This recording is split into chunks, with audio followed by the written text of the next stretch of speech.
Starting today, Mom and Dad, the two of us will be living together in this house.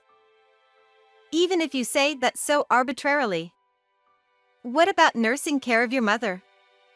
You're doing the housework, so why don't you take care of her? Dad's got bad legs, so don't burden him too much, okay? My husband unilaterally decided to live together with both his parents without consulting me. His mother needs care, and his father is trying to save money, yet he leaves the air conditioning on, leading to stressful days. One day, a significant issue arose between me and his father. When I discussed it with Brian. I'm a 34-year-old part-timer. Currently, in the first year of marriage, living with my husband. We met at the same workplace, started dating immediately, and after 3 years, we got married. Along with marriage, I switched to part-time work and took charge of the household chores. We both think we don't want kids, preferring to continue renting instead of having our own house. Our thoughts about our future life align in many ways. The first year of our marriage passed without any problems. So, marriage is just wonderful. I'm truly happy. I used to think like that every day. However, around the first year, things started getting cloudy. Hey, did you buy a new golf bag? Oh yeah. Isn't it great? I see. It's not just the bag, I completely upgraded the contents, you know. It was quite expensive, but I work hard regularly. Huh? You bought everything? Bought everything. Golf equipment is quite expensive, isn't it? I don't play golf, so I'm not sure. According to what I heard from a friend, they said golf is something you can't do without some financial flexibility. Surely, you're always working hard, and I don't mind spending on hobbies, but when it involves significant money, I wish you'd discuss a little. How much was it? Around $1,500, I think. Huh? 1,500? Seriously?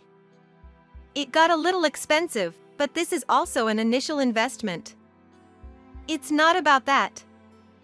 Why didn't you discuss this with me? It's my money, and it's not like I'm dipping into our living expenses, so it's fine, right? I'm not upset about that. I'm angry at his selfish behavior. Since we're married, it's natural to discuss every action and money with me. Besides, his salary alone is tight. So I'm working a part-time job to cover expenses such as food and electricity. Why can he do such selfish things? Even I want to travel, eat delicious food. I want to indulge. This past year, I hadn't been accumulating dissatisfaction with my husband, but this thing has slowly built up some dissatisfaction within me. And a month passed from that day. That day, there was a problem with the cash register at work, and I ended up being more than an hour late coming back. There were also messages from my husband, and when I hurried back, there were my in-laws. Hi, good to see you. Hi, how have you been? Hey, you. I told you my parents is here. What were you doing until this late? I'm starving, can't stand it. Sorry, had a little trouble at work. You're a homemaker, so hurry up. Even if told to hurry because I'm a homemaker. I had my reasons for being late, it can't be helped. Moreover, he came back without overtime. I wanted a little help with the housework, but he's just relaxing. I didn't even know his parents were coming. Why does he do such selfish things? I was a bit stunned. His parents were also one of the worries. Coming over without permission, even though I had work the next morning. They stay until late just because my husband has the day off. It's not like they're bullying me, and my husband looks forward to his parents' visit, so I don't want to say much. But I'm not completely stress-free.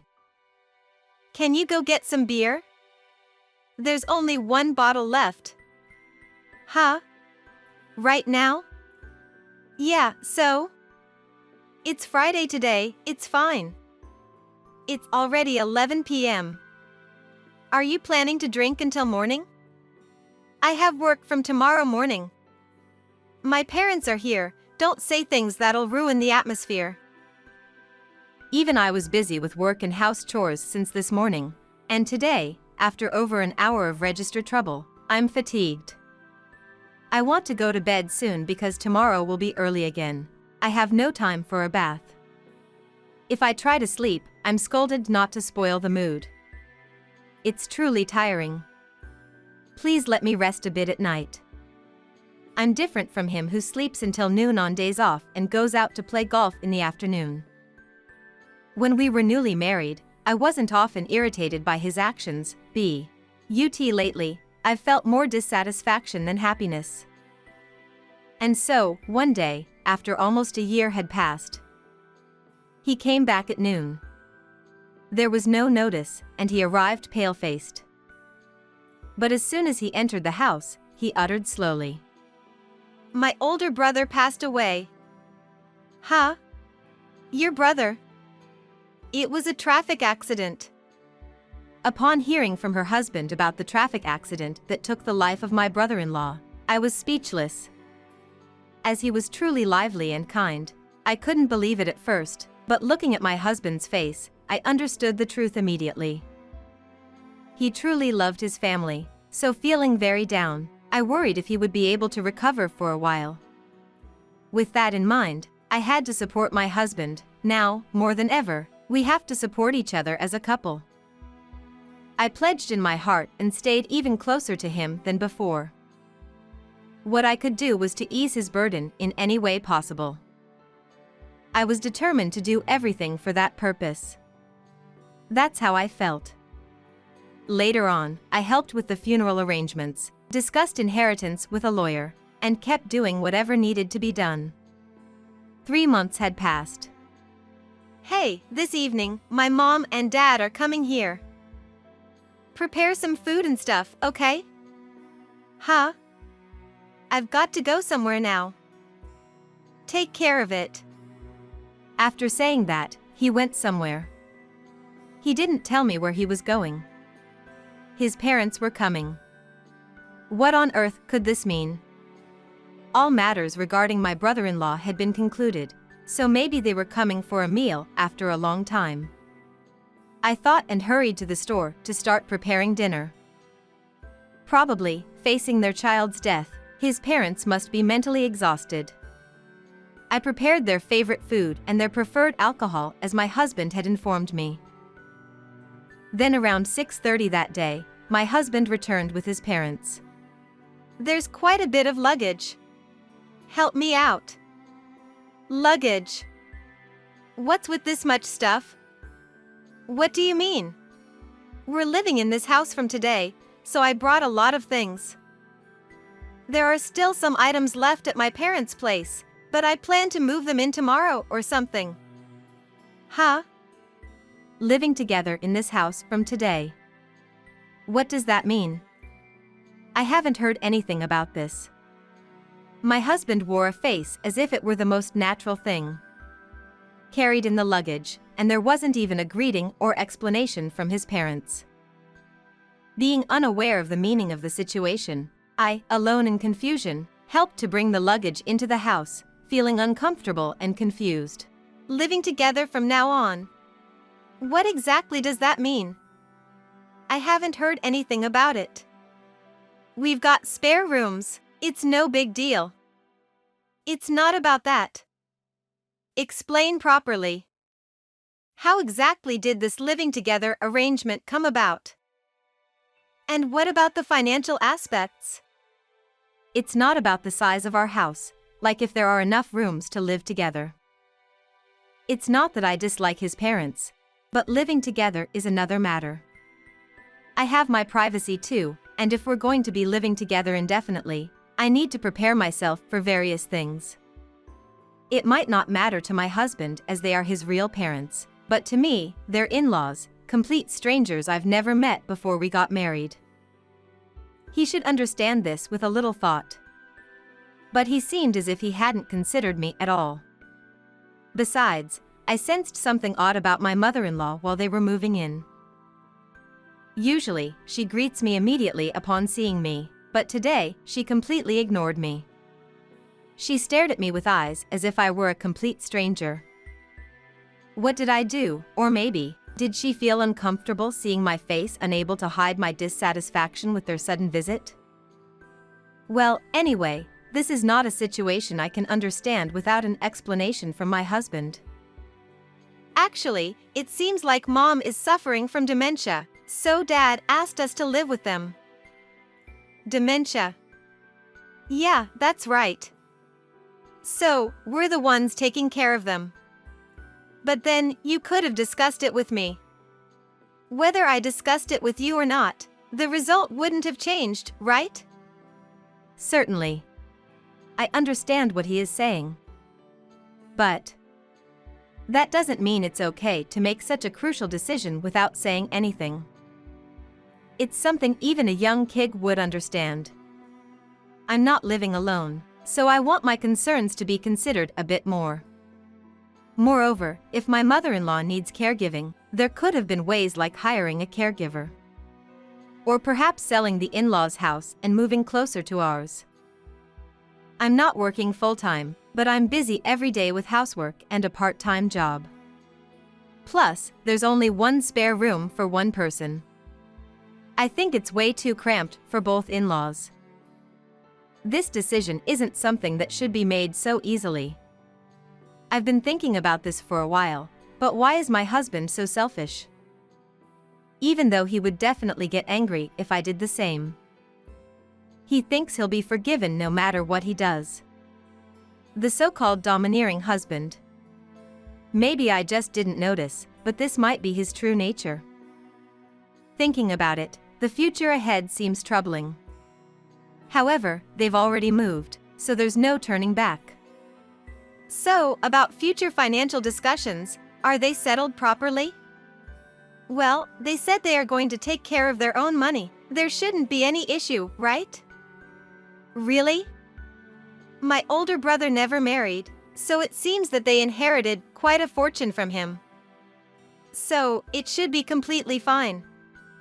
We didn't have that much financial leeway, so it's helpful that they are covering their living expenses. Well, if they had depended entirely on us, I wouldn't have stayed quiet about it. For now, it became a life with the four of us, and the cohabitation with the in-laws began.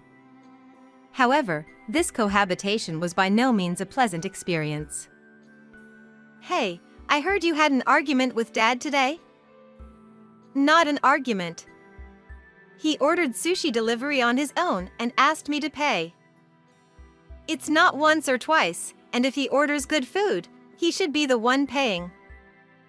My mother-in-law, even with dementia, had always been quiet and hadn't caused me much trouble. However, the problem was my father-in-law. Even though they said they would cover their living expenses, that wasn't the case at all. I usually refrain from using the air conditioning to reduce utility costs, but my father-in-law keeps the door wide open and the air conditioning on even during the daytime, completely disregarding the utility bills. Moreover, he orders takeout like sushi and pizza and expects me to pay. He makes excuses about not having cash on hand. At first, I tolerated his behavior, but gradually, my stress began to build up.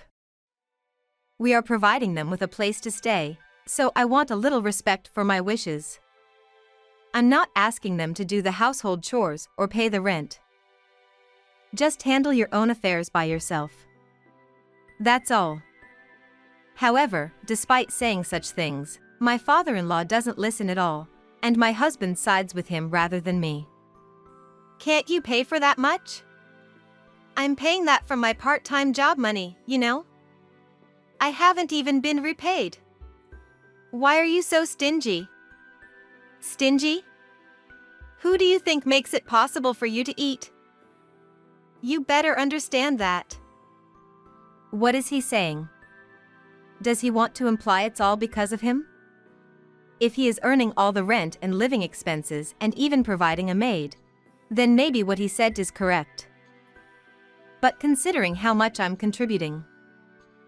And yet, making such demeaning comments, I'm done. With frustrations piling up due to his selfish words and actions and irritation with my father-in-law, I had already decided. If he doesn't need me and love me, then I'll leave.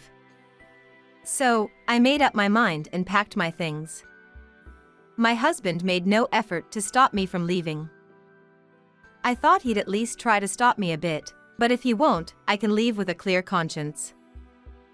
With that in mind, I headed to a small hotel. Then, I asked my high school friend, who is still single, if I could stay with her for a while. It's great to have a reliable friend to depend on at times like these. With such thoughts, after about a week, one day, there was a call from my husband, who had never contacted me until now. Hello. When will you be coming back? Huh?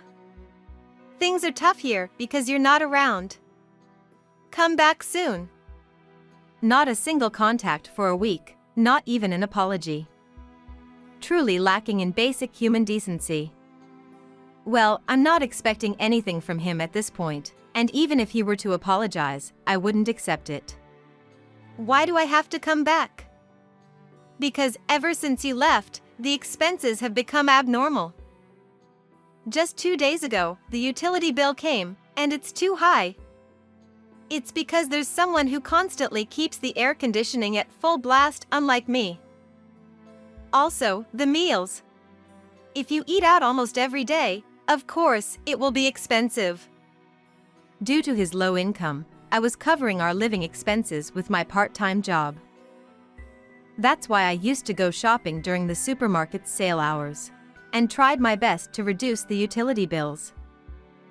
I was cutting back as much as I could. If they thought that even without me, they could continue living as they had before, they were completely wrong. In just a week, it seems they realized how much I had been doing, but it's too late for that realization. They need to understand what they've done to me. Before telling me to come back, isn't there an apology? You're the one who left on your own, so you should be the one apologizing. We've been in a mess ever since you left. You're the one who practically kicked me out, didn't you? Stop making excuses. So, even after saying all that, there's not even an ounce of remorse? If you want me to come back, at the very least, an apology or a display of sincerity is normal. Perhaps it's due to high pride or low intelligence. Well, either way, I didn't have the slightest intention of returning to that house. I thought it was better to leave things as they are, but before that, I decided to tell them something important. I'll send the divorce papers by mail for you to sign, but before that, let me tell you something important. Your parents seem to have absolutely no money. Huh? I don't get what you mean by a divorce. And what do you mean there's no money? It's not that they won't pay for living expenses, it's simply that they can't. Just before I left, we got into an argument because your father ordered sushi without saying anything. Then he told me, he said all the inheritance from your older brother was used to pay off debts. At that moment, my husband fell completely silent. I presume he was utterly shocked and in a state of panic on the other end of the phone. And no wonder. According to my husband, it seems his brother had quite a fortune, and my in-laws misunderstood that they had a substantial inheritance. Not a misunderstanding, actually, they should have inherited a significant fortune immediately after his passing. However, there was something my husband didn't know either. My in-laws had significant debts and were in dire financial straits. They were being supported by his brother, and that's the truth. I only recently learned about this story, but I was really surprised when I heard it from my father-in-law. Moreover, that debt was caused by his gambling. I can't trust people who gamble. When I saw how he was making people pay without permission, I thought. But this is the truth. Well, the nursing care expenses will increase from now on, but how are you supposed to live alone? I didn't know about that. Why didn't you tell me earlier? I have no obligation to tell you. And what, divorce? I won't accept that. If you won't accept it, I'll have the court accept it. I'm ready to have a lawyer anytime and turn this into a divorce case. As I said that, he fell silent, so I hung up the call. There were multiple calls afterward, but I ignored them all. Since I could hang up the phone and let out all my pent-up feelings, I surprisingly felt relieved. I then told my workplace about quitting my job and moved to the countryside. Fortunately, I found a work-from-home job while living at my best friend's place, and now I'm leading a modest but happy life. After settling into the new place and finding peace in life, I sent the divorce papers to my husband. I also wrote a letter claiming damages for the past occurrences and stated that if he didn't comply with the discussion, I would proceed with the divorce case. Subsequently, he called in anger but eventually agreed to split the damages as he neither had the ability nor the money for a legal battle. The divorce papers were submitted successfully, and we managed to cut off ties. According to mutual acquaintances, my ex-husband ended up quitting his job. That's because after that, his father's health deteriorated, and both his parents needed care. It's obviously impossible for him to manage a job and take care of both parents, so now he seems to be working hard for their care while receiving public assistance. There's notably a significant dispute, especially with his father, regarding his brother inheritance. Nonetheless, as the only son, he feels obligated to take care of my in-laws. So he can't abandon them. It's tough, but I think it's the bed he made, and now he must lie in it for the rest of his life. By the way, I'm living a serene life in the quiet countryside. I don't know if I'll remarry in the future, but for now, I'm just hoping to have a slow and peaceful time by myself.